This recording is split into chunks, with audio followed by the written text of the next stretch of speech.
Hello everyone, my name is Tomasz Lewicki, I'm a Bachelor of Science in Robotics, and I have recently graduated with Masters in Computer Engineering from San Jose State University. During my 2 years at CSU, I had the pleasure of doing research dealing with computer vision, drones, and intelligent robotic systems with Professor Kai Liu from Computer Engineering Department. Today, I am really excited for the opportunity to share my research project titled Multimodal Wildfire Surveillance with Autonomous Drones. As we all know, wildfires are an enormous problem in California. And recently, that problem has grown out of control, resulting in the most severe wildfire seasons we ever had in the state history. More specifically, just in the last 3 years, we've had the deadliest wildfire in California history, the most destructive one, the world's single most expensive natural disaster, the single largest wildfire in California history, and finally, the 2020 wildfire season was the largest in California history with over 4.3 million acres burned. This means that almost 1/20th of the land in California was burning at some point last year. One of the ways we could aid the firefighting efforts is by using early fire detection systems.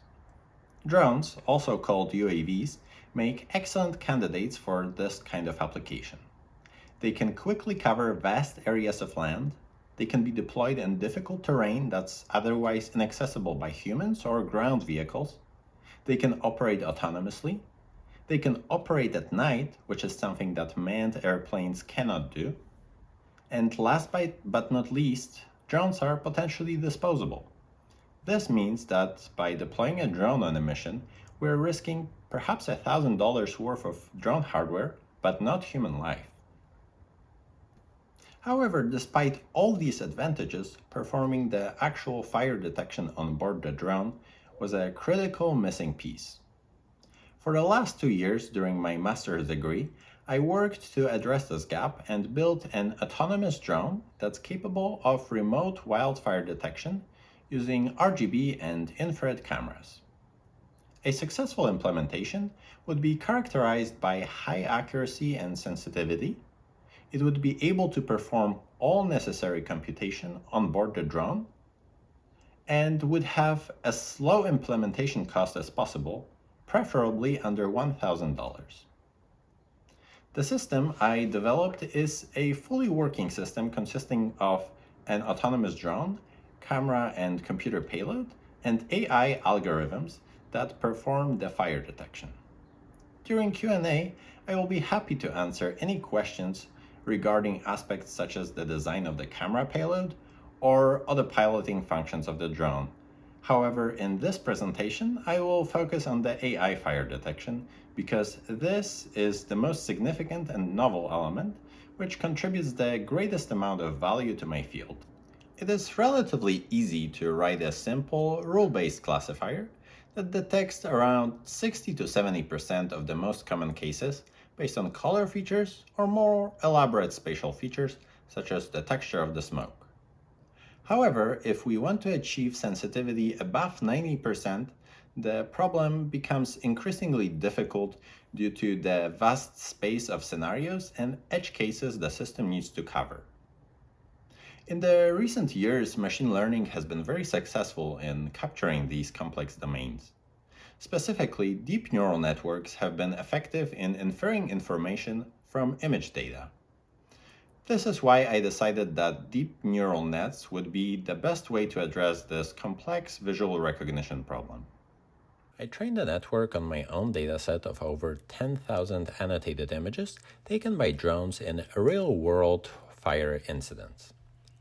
This includes fires occurring in green vegetation, landscapes with cured grass, in rural and industrial areas, fires happening during the day and night, or even some more unusual instances, such as ones happening with river in the background or snow in the background.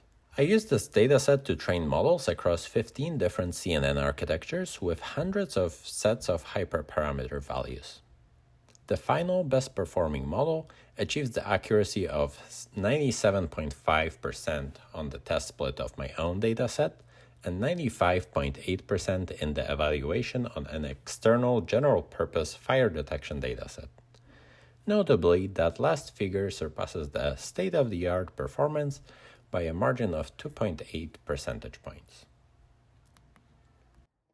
However, the visible spectrum is not always sufficient to cover all the cases with high enough accuracy. For example, here is a pair of images taken by my drone over a prescribed burn. The visible spectrum image, on the left, is heavily occluded and it is difficult to see the ground surface. However, infrared spectrum radiation is not blocked by wildfire smoke. Thanks to that property, we can see through the smoke and have a clear view of what is happening in the scene, and even identify the hotspots. Sometimes the scene is occluded to a point where the visible spectrum camera cannot see anything, like in this another pair of images taken by the drone over the wildfire scene. In adverse conditions like that, infrared spectrum is crucial for fire detection.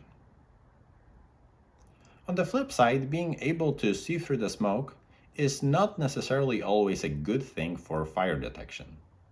Because smoke is mostly invisible in infrared spectrum, we couldn't detect this smoke plume only with IR camera. But it is clearly visible in the visible spectrum. This is why my system uses both an IR camera-based detector as well as the deep CNN detector utilizing visible spectrum image, which I discussed earlier.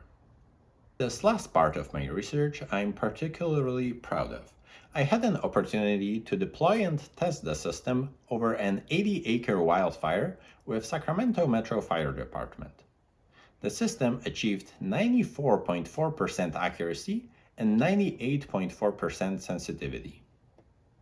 That metric is especially valuable to me, firstly because we are evaluating on never-seen imagery, which provides us true out-of-sample testing data. This is the gold standard for evaluating any machine learning system. Secondly, it provided me personal satisfaction and proved the validity of the concept in the real world. Thank you very much for letting me present my research, and I would love to answer any questions during the Q&A session.